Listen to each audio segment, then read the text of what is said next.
Dans la vidéo d'aujourd'hui, si tu es instructeur de Krav Maga, je vais t'apprendre à améliorer les crochets de tes élèves.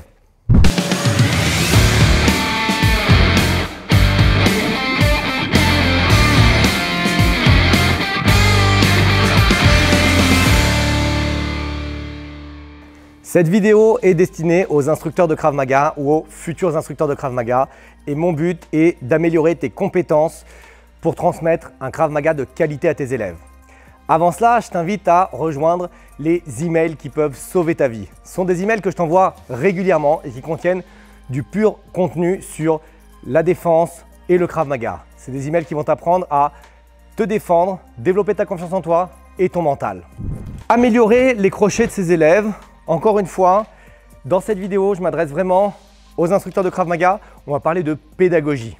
D'accord ? Donc si un jour tu souhaites devenir toi aussi instructeur, écoute bien ce que je te dis.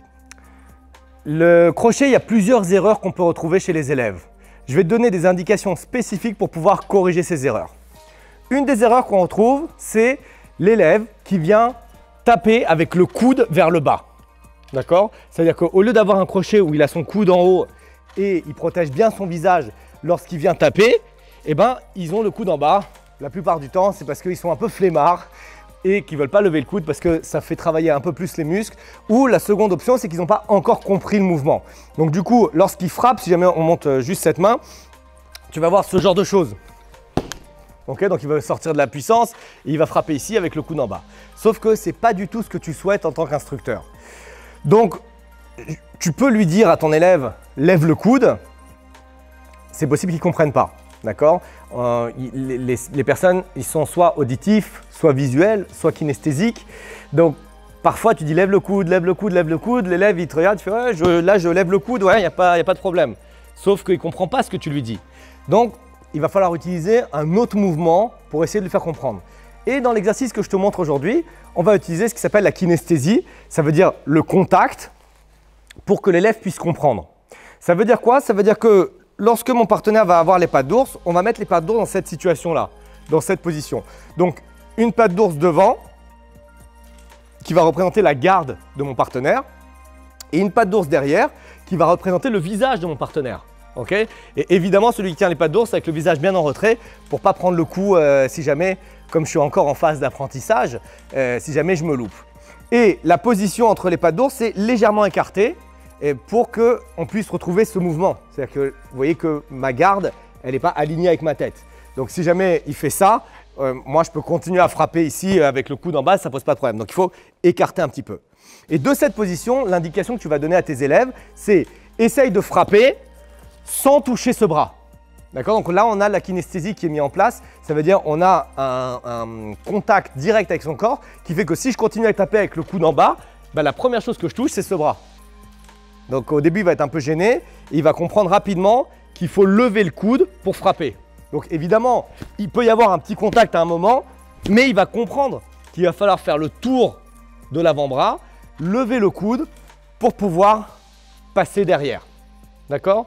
Donc ça, c'est une façon de corriger l'élève pour qu'il puisse comprendre comment on fait pour lever le coude. Une deuxième façon de corriger, c'est de le mettre en position et de toucher un petit peu son corps. Ça veut dire quoi ? C'est si jamais, je t'enlève la patte d'ours, viens, pose les pattes d'ours.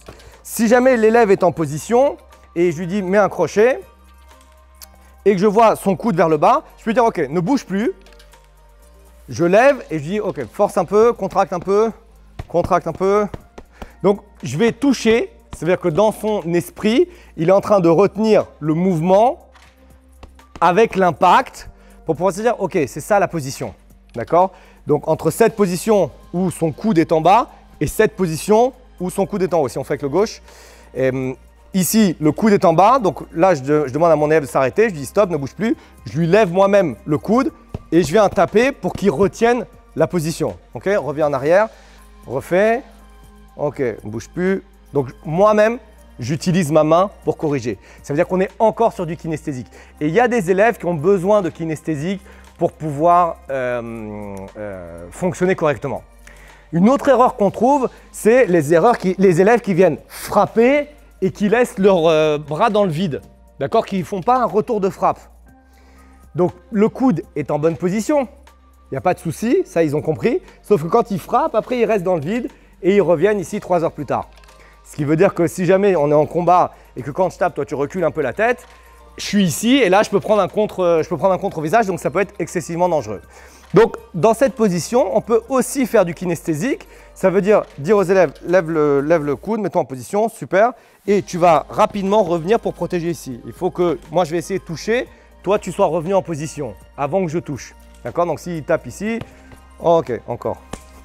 Ok, encore. Vous voyez que progressivement, il se dit non, je ne veux pas être touché, donc il revient rapidement. Et s'il va dans le décor et il reste 3 heures, moi je touche ici, donc il a l'aspect kinesthésique. Ça veut dire que ma main vient déclencher le retour de frappe. Il faut faire attention avec ces mouvements parce qu'ils aident à comprendre, mais au final, ils peuvent aussi nous desservir. C'est-à-dire que la personne, elle peut faire ça et tout de suite revenir ici parce qu'il a peur de prendre un coup dans les côtes. Donc évidemment, le coup sera plus efficace. Donc il faut qu'en tant qu'instructeur, tu puisses avoir la bonne balance entre je lui explique un petit peu ce qu'il doit faire pour corriger son mouvement, que ce soit un mouvement qui soit trop ample ou un mouvement qui ne soit pas assez positif dans la forme, et le fait de lui détériorer son mouvement mécanique. Donc pour reprendre ce qu'on a vu dans la vidéo aujourd'hui, je me suis appliqué spécifiquement à t'expliquer comment corriger le crochet de tes élèves en utilisant l'aspect kinesthésique. Encore une fois, c'est le contact. Il y a plein d'autres méthodes pour pouvoir corriger les élèves.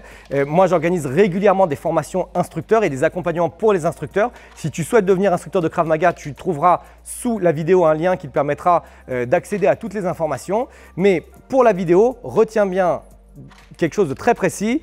Si tu veux utiliser le kinesthésique, je t'ai donné 2 solutions. Le premier, c'est de placer une des mains de l'agresseur, enfin du partenaire, pour passer derrière la garde.